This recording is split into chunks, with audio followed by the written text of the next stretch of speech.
Welcome to The Bias Buzz, powered by Accuracy and Media. I'm Don Irvine, and he's Brian McNichol. All right, lots to talk about. We'll call it, I guess, the Acela primary or Northeast primary last night.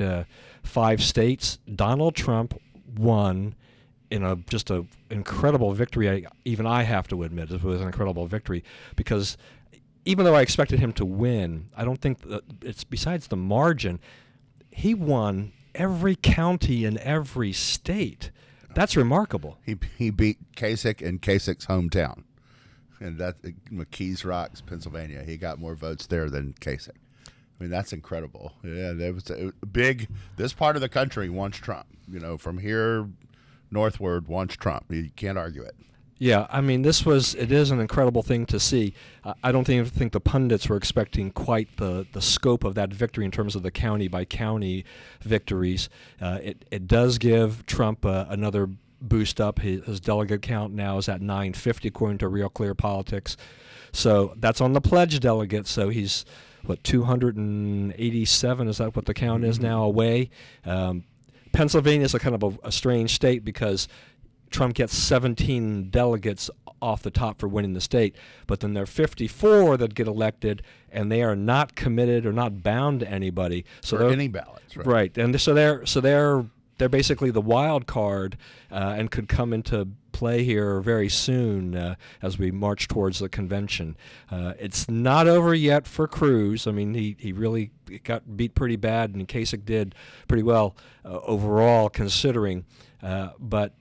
His path, there's no mathematical chance he has to win outright with the remaining primaries. He needs the Kasich support. He needs the Rubio people to come in there. He needs those uncommitted, unbound delegates, when it gets to the convention. But, if he doesn't win Indiana next week, maybe it is over. Then it is. Then it probably is over. Things about Pennsylvania, Trump was, like you said, all over the state. He won it all over the state. That's a state where there should have been some Cruz country. It's also a place where his organization, his infrastructure matched Cruz's. They didn't do a good job there, and the Trump people did. They put a lot of effort into it. So that backlash, that second line of voters, so to speak, that Cruz has counted on elsewhere probably won't materialize in Pennsylvania. Yeah, I mean, it wasn't his audience. I mean, he really needs that kind of the Christian evangelical types. That's really not the group of voters that we had in the primaries last night. But if I were Cruz, I'd be still a little bit disappointed with the scope of that victory by Trump because I would have thought, Cruz and Kasich, you said the hometown he lost them. You would expect a few places at least they'd maybe get a little victory here, a little victory there. But they got totally wiped out. It was a total wipeout, and it should send alarm bells ringing in Cruz's campaign because you cannot write off all the delegates in the Northeast. You got to make some inroads somewhere. You got to show that you can crack the egg in this part of the country. What is Pennsylvania border? Well, Ohio, Kentucky. That's the things around it, the people around it. If they're thinking the same way, you could be in a lot of trouble. Right. So I was going to talk about the Democrat side, and we'll do that in a minute. But I think, in this sense, let's talk about what happened here right near the end with Cruz and Kasich aligning together. Trump used that as fodder, saying, it was an act of desperation and all these kind of things. I hate to admit it, he probably was right, and it didn't seem to do any good. Right. And, this is, the states that they're doing this in, it's New Mexico, Oregon, and is it Indiana? I think it's Indiana. Okay, so New Mexico is one of the states he supposedly is giving to Kasich. Only he's barely behind Trump in New Mexico, and Kasich is a distant third. And that's not there's no fundamentals that change that, right, in any dramatic way. So why New Mexico? Why would that state have been ceded to Kasich? And now, so he'll go back and they'll look at the polls and they'll say, well, yeah, that is dumb to do that. So then they're reading it on Kasich, right? So now you have you have two bitter enemies at you. I don't understand what went on there. I think there's something in the background of that we don't know.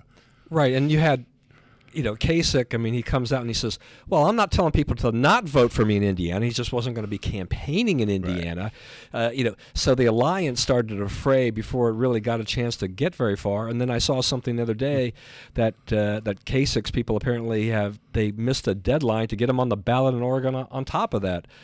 This is not good. This is not good. And supposedly there's some Rubio's fingerprints on this as well, that he's been in the middle of this brokering the thing, which is a hopeful sign, because if he is brokering things to stop Trump, then we know he's going to make his deal for his delegates, right, with Cruz or whoever it is, and they're just coming up with the price now is what I would think. But that does mean those won't go to Trump. That will go toward Cruz. Right, and those are key delegates. I mean, there were a lot of rumors that Rubio was going to endorse Trump, and then that would have been it. The writing was that would have ended the race right then and there, I think. But we'll see how this all goes. I'm going to California this weekend. Both Trump and Cruz are scheduled to appear there. There's a lot of delegates at stake there. Trump still needs those, but it's a markedly different race, I think, after last night. And, we'll have, like I said, we have Indiana on Tuesday, and then that could just be it. Well, it was not unexpected, though. We knew that was Trump country.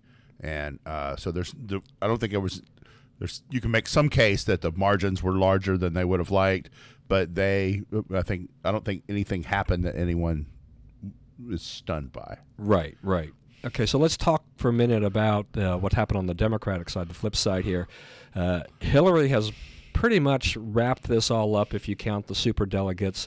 She's 241 delegates away total from doing this thing. Now, she has 519 super delegates. Bernie Sanders has got 39.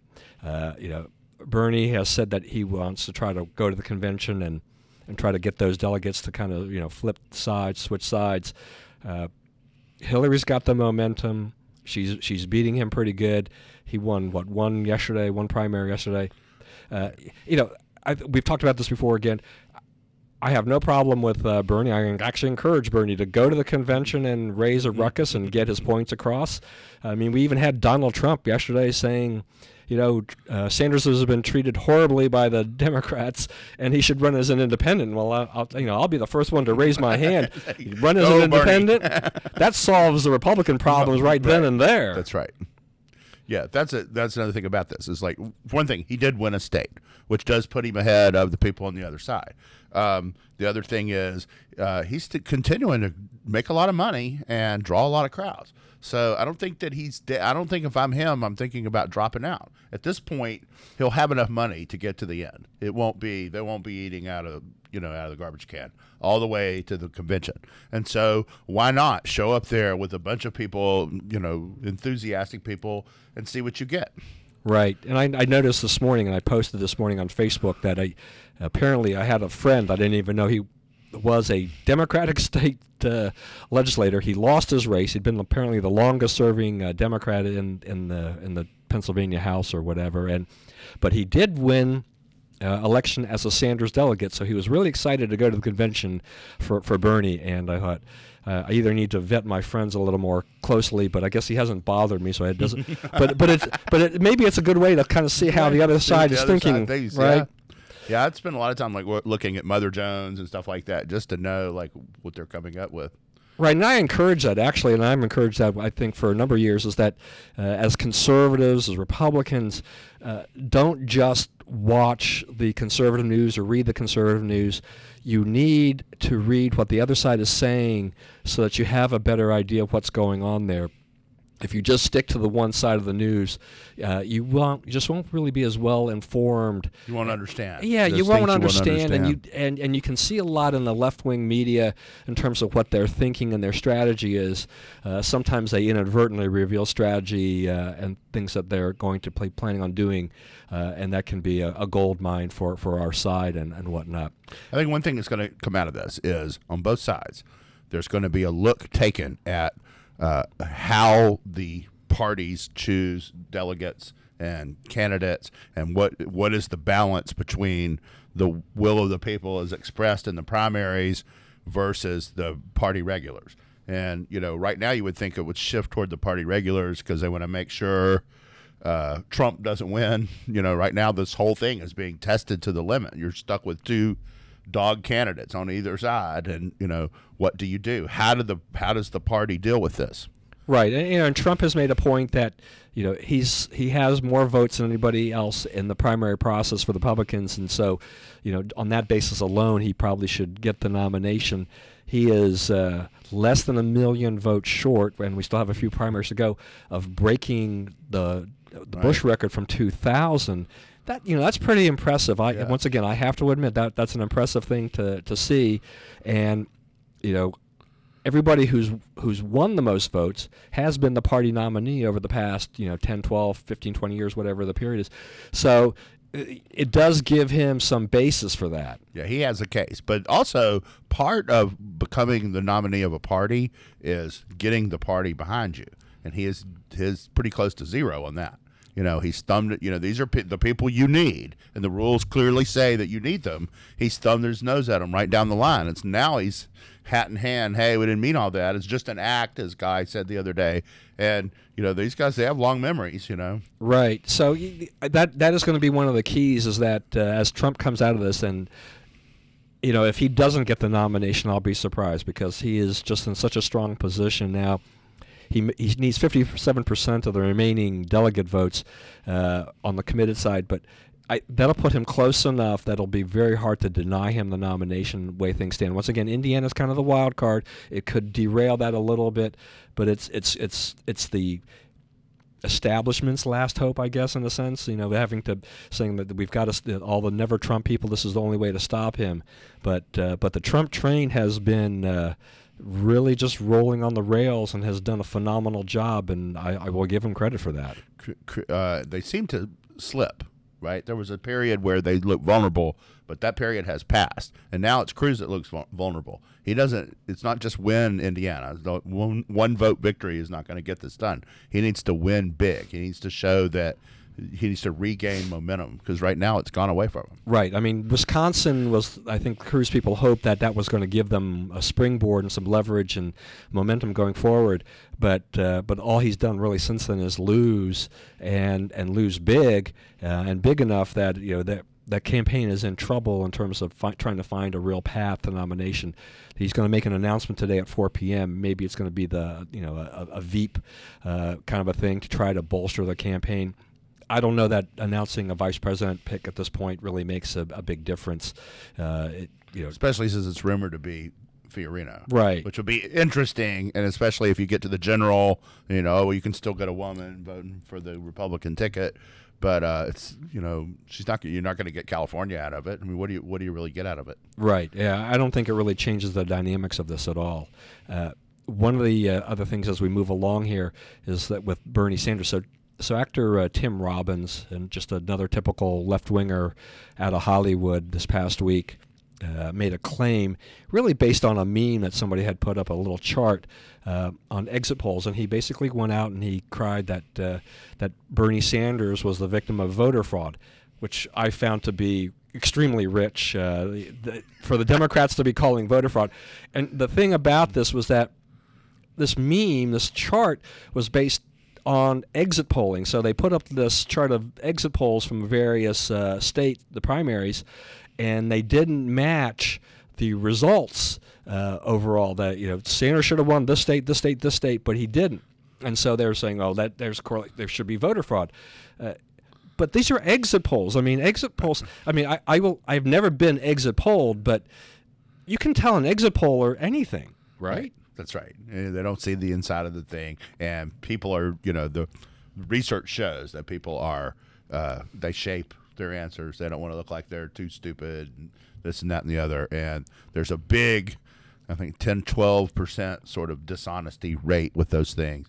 So I mean, you can't count on that, and that can't be your only proof. On the other hand, he's running against Hillary. Right? Yeah. So, right. Well, yeah. But I mean, is Tim Robbins that dumb that he would actually say, well, the exit poll showed that Sanders should have won and he didn't win, therefore there's voter fraud?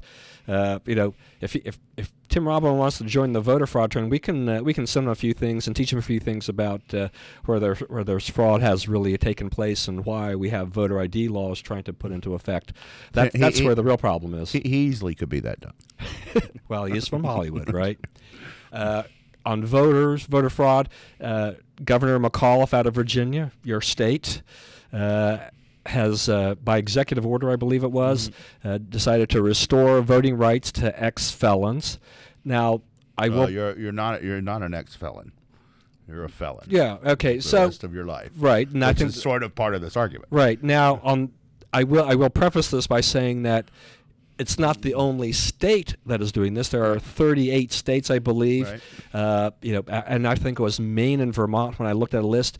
There actually isn't a restriction at all. You can actually vote from jail, for heaven's sake. So, hey, if you're out there and you get arrested and thrown in jail, never fear. You can still vote from jail if you're in Vermont and Maine. Signs there in the chow That's line, right. Yeah, maybe there's a Hillary sign or something like that. In a jail in prison in Maine and Vermont. That was something I hadn't planned on looking into until McAuliffe had made this an issue. F block for Sanders. Yeah, who knows?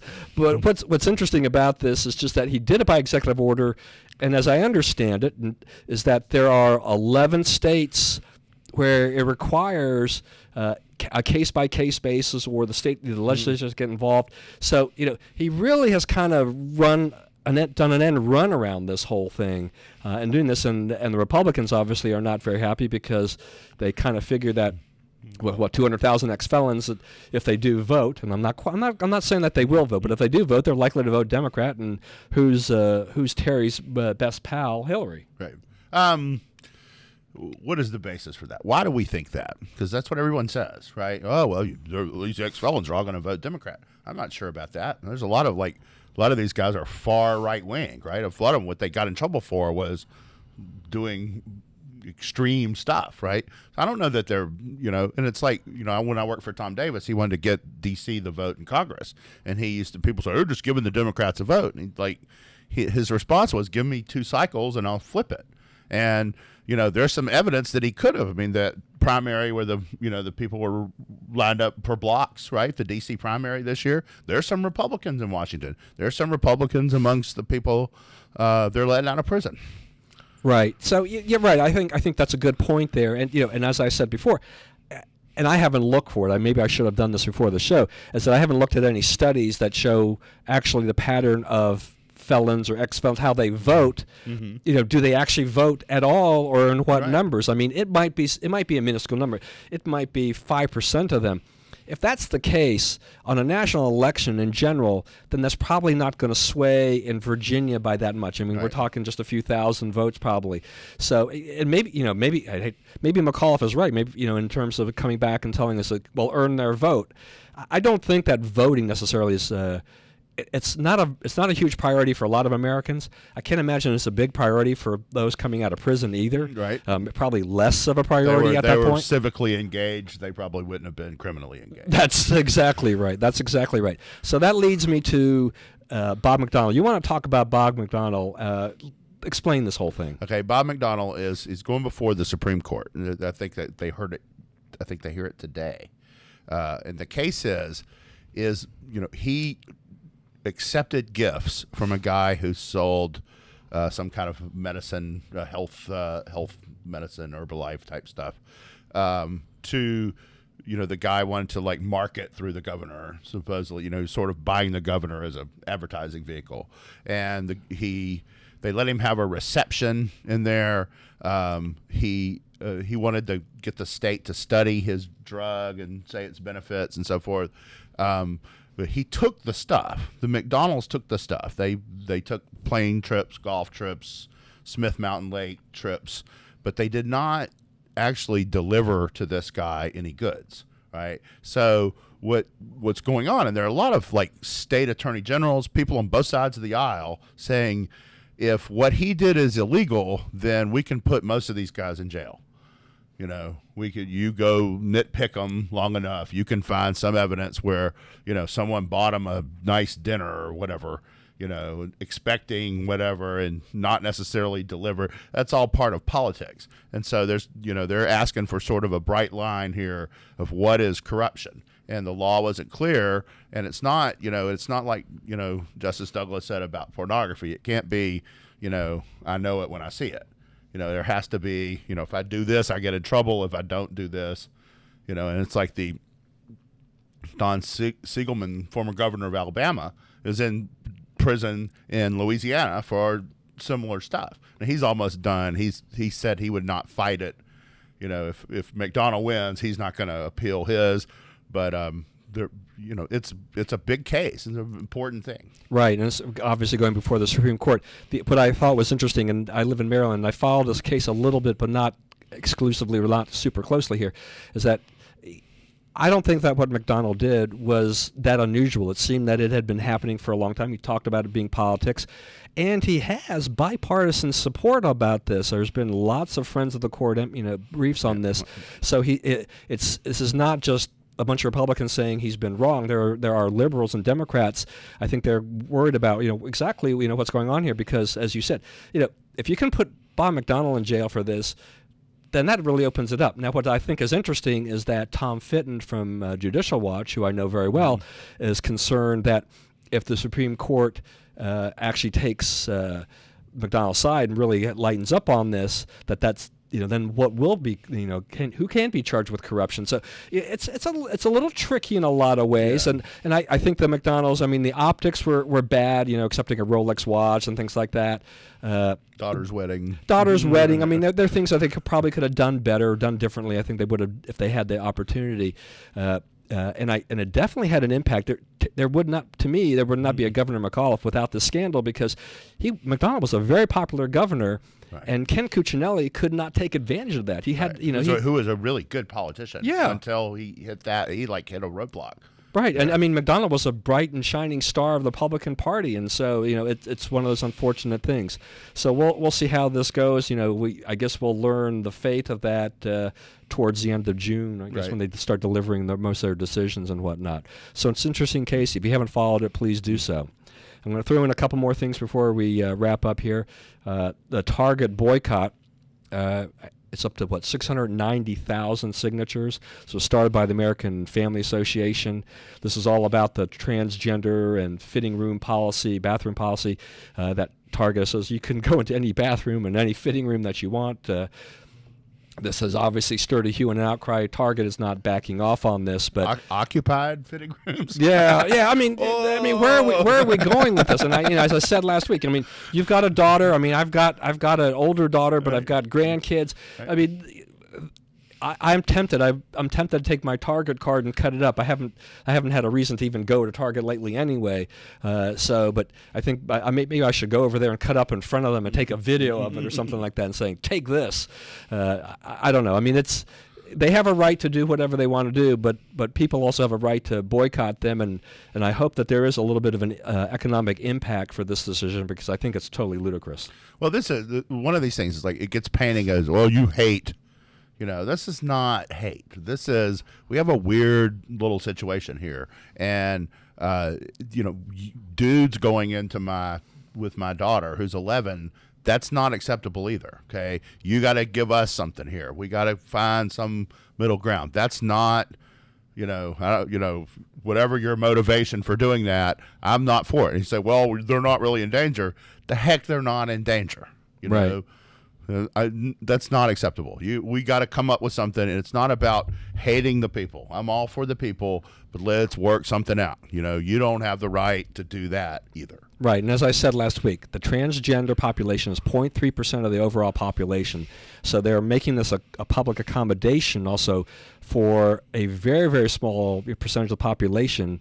I don't even know how many technical transgenders there were that would actually be using the facilities, during the course of time that they're shopping. But now they've just opened up this can of worms, I think. So, right. All right, so we'll wrap this up with one sports item. Tom Brady. Go for it. Okay, so Tom Brady, they reinstated his 4-game suspension for Deflategate, where supposedly he told the equipment guys to let air out of the ball, cold weather game, so it could be more easily thrown and caught. They have, the destroyed cell phone, and there's all kinds of, people can agree or disagree on whether he did it. I think he did it. He got caught. He got buried, like Chris Russo said. I think it's one of Roger Goodell's finest hours. That's my personal opinion. I don't have anything against the Patriots. But what it is an important case for a lot of these other things that we talked about today is does the commissioner have the right to suspend players pursuant to the collective bargaining agreement? There's no claim that he violated the agreement, that he acted outside of it, right? So it's just, can a private entity, the NFL, discipline its employees in a way agreed to by the employees, right? They got a bad deal. They were like, oh, this is unfair to us. He got a court to intervene. And now a higher court has said, no, this all looks straight to us. And I think it is straight to us. I think he needs to serve the 4 games. Well, yeah, I'm on the fence about this. I've never been a huge Brady fan. I've been an admirer of the talent that he has and what the Patriots have done. It won't matter to me whether or not he serves a 4-game suspension or gets it reduced to 2 or whatever. Though I do think that after a certain period of time, you just got to let it go, right, and just kind of get it away and put it away and just have it be done, because this whole court thing kind of drives me crazy. On the other hand, if the commissioner isn't allowed to discipline and suspend players and things like that, I mean, what happens? I mean, to me it seems to be just chaos. We've got lots of issues in the NFL. Somebody's got to have the authority to do something, and if it's taken away from the commissioner, I'm just not quite sure exactly who then comes in there to take care of this. That's right, can a private business run its affairs? I mean, they all agreed that this is how they were going to run. What is actually a cartel, right? We have to let it be that way. If they don't have, baseball has an antitrust exemption, football doesn't, but they do in practice, if not in law. But they're in charge of their league. It's a business. It's not a public, accommodation. Right. All right. Well, that's good. So I think we've covered a lot of good things. That wraps it up for this week's show. Don't forget to like our Facebook page, where we've been broadcasting live, as well as follow us on Twitter and other social media sites that we have. Thank you, Brian, for joining me again. And for those out there, join us next week for another edition of The Bias Buzz.